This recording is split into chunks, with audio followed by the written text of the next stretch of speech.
My dear students, colleagues and friends, and every person interested in English subject and English language, and every viewer my channel, all of you are most welcome to my channel, that is the village teacher, and I am S.K. Tripathi, your village teacher. Now without wasting your precious time and without much ado, I want to start my topic that is going on. I have to teach the next topic of passive voice, part number 6. So please understand with me. देखिए, कल जो हमने पढ़ाया था उसमें आखिरी में एक दो सेंटेंस कट गए थे। पैसिव वॉइस पढ़ाते समय वीडियो वो लास्ट में थोड़ा कट गया था किसी कारण से। तो उसमें एक सेंटेंस था कि वो मैं ओरल बोल रहा हूँ, वो वीडियो देखना तो उसमें लिखा मिलेगा, समझाए मैं दे रहा हूँ कि do not discriminate against the poor. ये सेंटेंस था, do not discriminate against the poor, गरीबों के प्रति भेदभाव मत करो। तो इंपेरेटिव सेंटेंसेस को मैंने बोला हुआ है लेट्स बना लो और बेहतर बन जाते हैं शुड से। तो गरीबों के साथ भेदभाव नहीं किया जाना चाहिए या गरीबों के साथ भेदभाव ना हो। तो let the poor not be discriminated against वहां लगेगा, अथवा the poor should not be discriminated against. ये मैं पढ़ा रहा था लास्ट हिंट में कि अगर एक्टिव वॉइस में प्रीपोजिशन आ रहा है तो प्राय बना रहता है उसमें पैसिव वॉइस बनाते समय भी। तो ये सेंटेंस ऐसा कट गया था। अब आज जो ये शुरुआत करनी है तो हमने हेडिंग डाली हुई है कि when phrase by plus noun और by plus pronoun it not used. तो जब एक्टिव वॉइस में वो जो सब्जेक्ट को पैसिव वॉइस बनाते समय बाद में बाय लगा के लिख देते हैं, तो सब्जेक्ट कभी वो नाउन होता है, सब्जेक्ट कभी प्रोनाउन होता है। जैसे आई राइट ए लेटर तो वहाँ सब्जेक्ट आई प्रोनाउन है, सीता राइट्स ए लेटर तो सीता वहाँ नाउन है। इनको जब पैसिव वॉइस बनाते हैं तो बाद में बाय मी या बाय सीता जो लिखते हैं वो, तो वहाँ आज तो फिलहाल ही समझाना है कि जो बाय प्रीपोजिशन है वो जरूरी नहीं कि बाय ही लगेगा पैसिव वॉइस बनाने में, बाय के अलावा और कुछ भी हो सकता है, लेकिन प्रोनाउन और वो नाउन तो आते रहेंगे। लेकिन कल जो मैं चैप्टर पढ़ाऊंगा उसमें अननेसेसरी अनावश्यक लगेगा कि वो बाय लगा के नाउन प्रोनाउन कुछ लिखे, वो कुछ भी नहीं लिखना है, सब्जेक्ट को वो खत्म कर देना, कल के उसमें देखेंगे। तो आज तो ये बनाना है कि प्रीपोजिशन जो बाय है उसकी जगह दूसरा प्रीपोजिशन इन एट वगैरह कुछ भी जो है वो आ जाते हैं। तो पहला सेंटेंस यह देखना है कि एवरीवन नोस, हर आदमी जानता है, that I come from a village, कि मैं एक गांव का हूँ। The name of which is Narsuja, जिसका की नाम नरसूजा है। That lies in the district Kanpur Dehat on the road that goes from Rura to Sivli. ये तो मैंने लंबा बोल दिया तो मेरा पूरा इंट्रोडक्शन ही हो गया है। चूंकि वहां वो सेंटेंस आ गया ना आई कम फ्रॉम ए विलेज, तो मैंने उसका वो चैनल का नाम भी है विलेज टीचर, तो यहाँ पे हमने अपने विलेज का वहाँ रिफरेंस दे दिया, जिक्र कर दिया है। लेकिन उतना लंबा जोड़ेंगे नहीं, से फिलहाल आपको समझाएंगे जो वाक्य है। तो एवरीवन नोज, हर आदमी जानता है, that I come from a village, की मैं एक गांव का हूँ। द नेम ऑफ विच, इसका नाम इज नरसूजा है। वो हमने बाकी बोल दिया था जो कानपुर देहात जिले में है, उस सड़क पर पड़ता है जो रूड़ा से सिवली जाती है। तो लेकिन इसमें तो हमें समझाना है कि जो बाय लगा के अंत में बनता है प्रीपोजिशन, बाय का यूज होता है, वो यहाँ नहीं करेंगे। कैसे नहीं करेंगे? एवरीवन नोज, हर आदमी जानता है, that I come from a village, कि मैं एक गांव का हूँ। और the name of which is Narsuja, जिसका कि नाम नरसूजा है। तो यह है कि मैं एक गांव का हूँ जिसका कि नाम नरसूजा है, ये सभी को मालूम है, सभी को पता है। ये हिंदी बनी पैसिव वॉइस की, उसका ट्रांसलेशन मैंने किया दैट, यह कि आई कम फ्रॉम ए विलेज, मैं एक गांव का हूँ। The name of which is Narsuja, जिसका कि नाम नरसूजा है उस गांव का। ये बात, पूरी बात इज नॉन टू एवरीवन, हर आदमी को पता है, सभी को मालूम है। तो यहाँ जो नॉन बाय एवरीवन ना करके जो टू लगाया जाता है, थोड़ी थोड़ी जानकारी है जो समझनी इंपॉर्टेंट भी है। और ये कॉम्प्लेक्स सेंटेंस है, दैट आई कम, और यहाँ जो बनाया एवरीवन नोज दैट, तो जब आप कॉम्प्लेक्स पढ़ेंगे उसमें नाउन क्लास के जो पार्ट है कि subject of a verb, object of a verb, case in position, और कॉम्प्लीमेंट ऑफ ए वर्ब इस तरीके से। तो उनमें से ये है कि that I come from a village the name of which is Narsuja is, ये इज का ये सब्जेक्ट बन गया इतना ये क्लास। बाकी या तो पैसिव वाइज चल रहा है, जब हम ट्रांसलेशन पढ़ाएंगे उसमें क्लास वगैरह पढ़ाएंगे तो बताएंगे सब। तो यहाँ इज नॉन टू एवरीवन जो आया, नॉन बाय नहीं आया, यही हिंट में मैं समझा रहा हूं। जो प्रीपोजिशन बाय लगता है जरूरी हर जगह बाय आप लगा के सही बना पाएंगे। इसके अलावा दूसरे भी रास्ते हैं बनाने के, जो जरूरी है वो करना। दूसरा सेंटेंस देखिए, I do not expect it from you, मैं तुमसे ये आशा नहीं करता हूं, मैं तुमसे ये उम्मीद नहीं करता हूं। एक्सपेक्ट मैंने आशा करना। I do not expect it from you, मैं तुमसे आशा नहीं करता हूं, तो तुमसे ये उम्मीद मेरे द्वारा नहीं की जाती है, अर्थात मुझे तुमसे ये उम्मीद नहीं है, इस बात की उम्मीद नहीं है। ये मैंने अंग्रेजी क्या बना, इट इज नॉट एक्सपेक्टेड, ऐसी आशा नहीं की जाती आप यू तुमसे, बाई में मेरे द्वारा तुमसे ऐसी आशा नहीं की जाती। तो वहां तो सब्जेक्ट आई का और बाई में लगा के लिखा गया है, थोड़ा एक्सेप्शन है। मुझे यहाँ पे ये समझाना है कि एक्टिव वॉइस में तो I do not expect it from you आया है, लेकिन पैसिव वॉइस में it is not expected of you लिखा गया है। तो पैसिव वॉइस में एक्सपेक्ट के साथ में जो ऑफ प्रीपोजिशन आया है वो शुद्ध है, और एक्टिव वॉइस में यहाँ जो वो फ्रॉम आया वो शुद्ध है, पैसिव वॉइस में ऑफ आया उससे पहले वो शुद्ध है। बाकी बाई तो लगा हुआ इस वाक्य में, लेकिन अगले वाक्य में हमें यही समझाना है कि बाई नहीं आना है वो। लेकिन इस वाक्य को हमने अच्छा लग रहा था मुझे, तो यहाँ हमने नोट करके समझा दिया हुआ है। ट्रांसलेशन भी बेहतर है। The angry mob thronged the roads, ये तीसरा वाक्य, the angry mob thronged the roads. Hindi निकालना बहुत जरूरी, मैंने बोला हुआ है। कुछ भी अंग्रेजी में करना हो, जिंदगी में अंग्रेजी सीखनी है तो अपनी मातृभाषा जो भी आपकी हो, उर्दू या चाइनीज मातृभाषा का सहारा लेके अपने उसका अर्थ निकालिए मातृभाषा में, तब उसको सीखिए। तो ये अर्थ निकालना है इस सेंटेंस का कि हिंदी क्या है इसकी, फिर इसका उत्तर भी हिंदी में ही बनाना है, उसको ट्रांसलेट कर देना है, और थोड़ा वो सहारे लेने हैं जो रूल्स वगैरह बताए जाते हैं। द एंग्री मॉब, नाराज भीड़ ने थ्रॉन्ग द रोड, सड़कों को जाम कर दिया, भीड़ से अवरुद्ध कर दिया। तो ये देखना है कि ये मॉब जो होती है उपद्रवियों की भीड़ होती है। जो उसमें इंग्लिश में डिस्कशन किया जाए तो बहुत सारी, जैसे भीड़ की कितनी अंग्रेजी, क्राउड है, कॉन्जिग्रेशन क्या है, जो धार्मिक लोगों की भीड़ होती है वो क्या है, तो कॉन्जिग्रेशन है। ऐसे उपद्रवियों की भीड़ मॉब है। ऐसे ही मतलब यहाँ पे जो थ्रांग शब्द आया हुआ है, थ्रांग माने भीड़ भी होता है, भीड़ मचाना, जमघट करना, ये ऐसे उसके अर्थ हैं। The angry mob throng the roads, तो नाराज या क्रोधित भीड़ ने सड़कों को जाम कर दिया, भीड़ से भर दिया। तो पैसिव वॉइस क्या हिंदी में बना कि सड़कें क्रोधित भीड़ से अवरुद्ध हो गई या भर गई। द रोड्स वेर थ्रॉन्ग्ड, सड़कें भर गई थी विथ एंग्री मॉब, क्रोधित भीड़ से। थ्रॉन्ग के साथ में विद आता है, कंजेस्टेड विथ, थ्रॉन्ग्ड विथ। तो बात प्रीपोजिशन की हो रही है।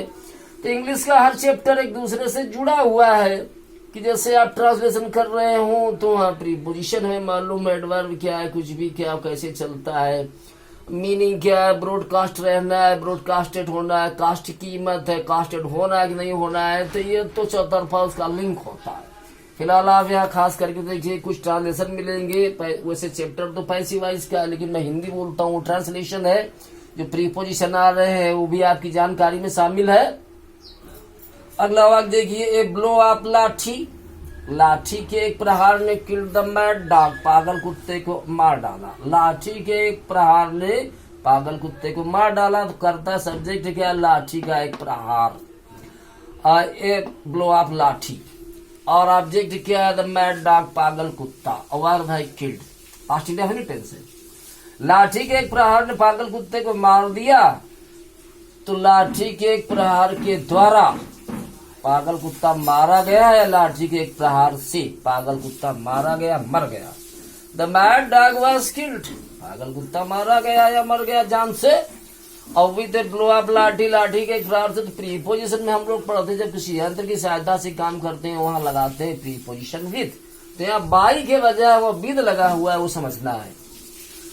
This book contains much information, तो दिस बुक कंटेंस, इस किताब में शामिल है, निहित है, मच इंफॉर्मेशन, बहुत जानकारियां। तो ग्रामेटिकली से वह इम्पोर्टेंस यहाँ पे क्या है कि जो इंफॉर्मेशन इसको बहुवचन में नहीं लिखते हैं कि वो बहुत सी जानकारियां, तो मैनी इंफॉर्मेशन लिख गए। वो मच इंफॉर्मेशन सही, अगर बहुवचन में लिखना है तो मैनी आइटम्स ऑफ इंफॉर्मेशन लिखा जाता है। तो मच इंफॉर्मेशन आया है। This book contains much information, इस किताब में बहुत जानकारियां हैं, लेकिन नहीं उसमें वर्ब बहुवचन में नहीं जाएगी और न उसको यूज करेंगे। मच इंफॉर्मेशन इस कंटेंट, बहुत जानकारी निहित है इन दिस बुक, इस किताब में। तो बाई वगैरह नहीं आया। आप कहेंगे पैसिव वॉइस क्या है, तो थर्ड फॉर्म भी आ जाते हैं वर्ब के साथ में और वहां द्वारा छुपा रहता है, बस वही पैसिव वॉइस है। तो यहाँ बाई की जगह इन आया हुआ है। अगला वाक्य देखो, हिज बिहेवियर सरप्राइज्ड एवरीवन, उसके व्यवहार ने हर आदमी को चकित कर दिया। तो हर आदमी उसके व्यवहार से चकित हो गया, व्यवहार के द्वारा चकित हो गया, व्यवहार पर चकित हुआ। हिंदी क्या, लेकिन सरप्राइज के साथ में ऐट आता है, पढ़ाया जाता है। आश्चर्य करने वाली क्या, सरप्राइज, अमेज, एस्टोनिश, सब ऐट ही आता वहां पे।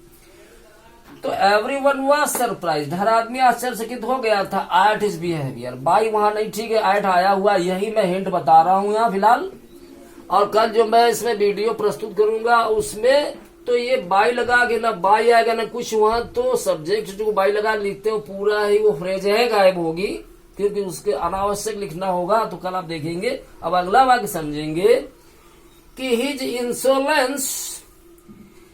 Insolence annoyed the teacher. Insolence माने ढिठाई या धृष्टता होता है, ढीठपन।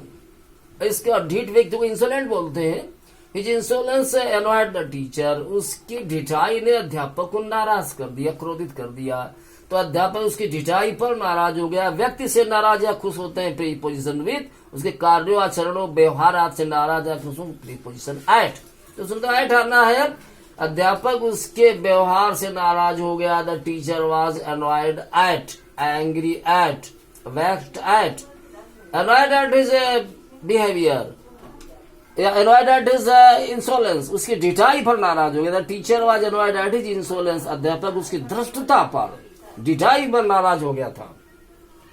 The servant annoyed the master, नौकर ने मालिक को क्रोधित कर दिया, नाराज कर दिया। तो मालिक नौकर पर नाराज हो गया, लेकिन नौकर तो एक व्यक्ति है, इसलिए विद लगाएंगे। नौकर के व्यवहार से अगर नाराज हुआ होता, बिहेवियर पर, कंडक्ट, आचरण पर, तो ऐड करते, लेकिन यार नौकर से ही नाराज हुआ, इसलिए विद लगाया गया है कि the master was annoyed with the servant. अगला देखना है, देयर जोक्स डिस्गस्टेड मी, उसके मजाकों ने मुझे चिढ़ा दिया, मुझे नाराज कर दिया। और यहाँ material life always disgust him, ये भौतिकतावादी जीवन हमेशा उसमें अरुचि पैदा करता है, उकताहट पैदा करता है, घृणा पैदा करता है। तो डिस्गस्ट के साथ भी प्रीपोजिशन क्या लगता है समझना है। तो कार्य वगैरह चिढ़ते, नाराज होते, ओवर लगाते हैं, और वैसे जनरली उसमें बीत चलता है। तो यही दोनों वाक्यों में हमने समझाया हुआ है। Their jokes disgusted me, उसके मजाकों ने मुझे चिढ़ा दिया। तो I was disgusted, मैं चिढ़ गया था at their jokes, उनकी मजाकों पर। तो एड लगा हुआ है बाई के बजाय, ये समझना है। अगला वाक्य, मटेरियल लाइफ ऑलवेज डिस्गस्ट मी, भौतिकतावादी जीवन हमेशा उसमें आरुष पैदा करता है, घृणा पैदा करता है। तो उसको हमेशा भौतिकतावादी जीवन से आरुष होती है, घृणा होती है। He is always disgusted with material life. तो वहां डिस्गस्ट के साथ में प्रीपोजिशन एट आया हुआ है, यहाँ पे डिस्गस्ट साथ में विद आया हुआ है। बहुत बारीकी से अध्ययन किया जाता है इंग्लिश को। आइए आगे बढ़ते, जब चर्चा करेंगे समझाएंगे। अभी तो वहां खत्म करने, वरना वीडियो फिर कट सकता है। तो देखिए, they keep the details on the computers, वो कंप्यूटर पर डिटेल यानी विवरण रखते हैं। दे कीप द डिटेल्स, विवरण रखते हैं ऑन द कंप्यूटर्स, कंप्यूटर पर। विवरण कंप्यूटर पर रखा जाता है, कंप्यूटर में विवरण उनका होता है, रखा जाता है। The details are kept, details बहुवचन है, the details are kept on the computer. सब बाय देम लिखो, चाहे लिखो, कोई आवश्यकता नहीं। तो ऑन वहां चल रहा था, यहां भी इतना पर्याप्त है। अगला वाक्य देखिएगा, His sister born a son last year, उसकी बहन ने पिछले साल एक पुत्र या एक बेटे को जन्म दिया। बेयर सहन करना, ले जाना, जन्म लेना, धारण करना, जन्म लेना सब अर्थ होते हैं। सेकेंड फॉर्म बोर्न सबका वही, थर्ड फॉर्म में बोर्न होता है। तो जन्म देना, जन्म लेना में BORN रह जाता है, ले जाना धारण करना में वो BORNE हो जाता है। ये तो वो का बोली है। यहाँ जन्म लेना, जन्म देने की बात है। सिस्टर बोर ए सन लास्ट ईयर, उसके बहन ने पिछले साल एक बेटे को जन्म दिया। तो पिछले साल उसकी बहन के एक पुत्र पैदा हुआ या बेटा पैदा हुआ। अंग्रेजी क्या बनी? A son was born to a sister, उसकी बहन के एक पुत्र पैदा हुआ लास्ट ईयर, पिछले साल। तो बाई वहां लिखने की वो आवश्यकता थी नहीं। तो ट्रांसलेशन बोल रहा है, क्या लगता है? तो रीडिंग भी वहां पे वो मदद करती है। तो कुल मिलाकर वहां टू लगा हुआ है, ये समझना है। अगला वाक्य देखिए, हर लुक से इम्प्रेस्ड एवरीबॉडी, उसकी निगाहों ने हर आदमी को प्रभावित कर दिया। तो हर आदमी उसकी निगाहों से प्रभावित हो गया। Everybody was impressed with her looks, impress के साथ में विद आया हुआ है प्रीपोजिशन। अगला वाक्य देखिए, their idle talk will vex you, उसकी जो बकवास है आइडल टॉक, व्यर्थ की बातचीत, विल वैक्स यू, तुमको चिढ़ा देगी, तुमको तंग कर देगी। तो तुम तंग हो जाओगे उसकी आइडल टॉक से, बकवास से। यू विल बी वैक्स्ड, तुम तंग हो जाओगे at their idea his idle talk, जो भी है तो वहां एट आना है, बाई नहीं लगा है, ये देखना है। अगला वाक्य देखिए, the movies do not interest her, movies चलचित्र या फिल्में डू नॉट इंटरेस्ट हर, उसमें रुचि नहीं पैदा करते हैं। तो उसे फिल्मों में रुचि नहीं है। She is not interested in the movies. तो यहाँ पे वो बाई के बजाय वहां पे इन आया हुआ। अगर ऐसे लिख दे she is not interested by the movies, तो फिट नहीं है, एक्यूरेट नहीं है, ये समझना है।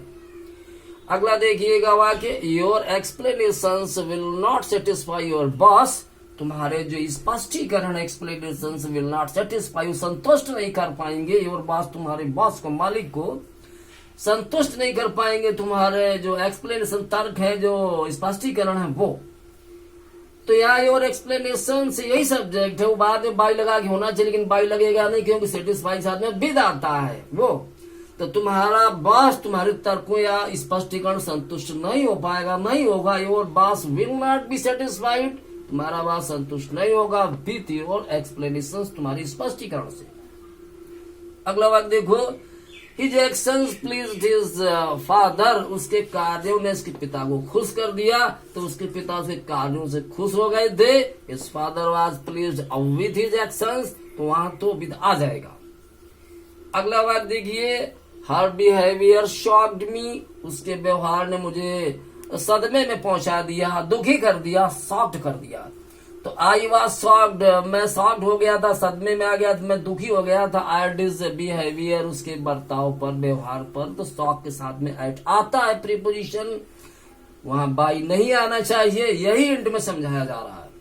अगला देखिए, हिज फेलियर्स इन लाइफ, जीवन में उसकी असफलताओं ने डिसअपॉइंटेड हिज वाइफ, उसकी पत्नी को निराश कर दिया। हिज फेलियर्स इन लाइफ, जीवन में उसकी असफलताओं ने, और डिसअपॉइंटेड हिज वाइफ, उसकी पत्नी को निराश कर दिया। इसमें करता क्या है? जीवन में उसकी असफलताएं, तो बाई लगा कि वो नहीं आएगा, क्या होना है, क्योंकि डिसअपॉइंटेड एट आता है तो वो आएगा वहां पे। हिज वाइफ वाज डिसअपॉइंटेड, उसकी पत्नी निराश हो गई थी। At his failures in life, जीवन में उसकी असफलताओं पर उसकी पत्नी निराश हो गई थी। तो बाई वहां नहीं आया। वीडियो को दोबारा रिपीट करके देखिए, उसका हिंदी भी समझे, वहां बार बार देखें तो आपको फायदा मिलेगा। The sound of the blast, last वाक्य है ये, the sound of the blast, bomb blast, bomb के धमाके की आवाज ने अलार्म द विलेजर्स, गांव वालों को घबरा दिया था। अलार्म संकेत, अलार्म घबराना, खुद भी दूसरे घबरा देना, अलार्म वो वहां अंग्रेजी आई हुई है। तो धमाके की आवाज, बम के धमाके की आवाज ने गांव वालों को अलार्म कर दिया, नहीं घबरा दिया था। तो गांव वाले ग्रामीण लोग बम धमाके की आवाज से घबरा गए थे। The villagers were alarmed, at आता है प्रीपोजिशन वहां पे, तो एट लगा हुआ है। The villagers were alarmed at the sound of the blast, bomb धमाके, बम ब्लास्ट जो पूरा होता है, तो लेकिन ब्लास्ट माने बम का ही धमाका होता है। तो ये आपको समझना है। अगले वीडियो में हम आपको अब लास्ट की तरफ पहुंच रहे हैं। हमने वैसे तो 6-7 बना दिए हैं और ये आज तो 6वां है, कल 5वां बनाया था और कल बनेगा। अभी तो 7-8-9 पार्ट करीब हो गए। 2 शुरू में उनको हमने जोड़े नहीं, ट्रांसलेशन हमने समझाया था। एक स्टैंडर्ड एक्सरसाइज थी कंपटीशन से संबंधित इंग्लिश के कॉम्पिटिटिव एग्जाम से, वो 2 हमने जोड़े नहीं है। जो हमने थोड़ा फंडामेंटल से पढ़ाना शुरू, उनको हमने पार्ट दिए हुए हैं। आप सारे वीडियोस को देखिए और उसके कंपेरिजन भी करिए और अच्छी जगहों पर उनको सेंड फॉरवर्ड कर दीजिए, भले आप नजदीक के हों या दूर के क्षेत्रों के हो, कहीं भी इनको सेंड करिए ताकि ये इसके जो उसको वैल्यू या समझने वाले लोग वहां तक पहुंच सकें। Thank you very much.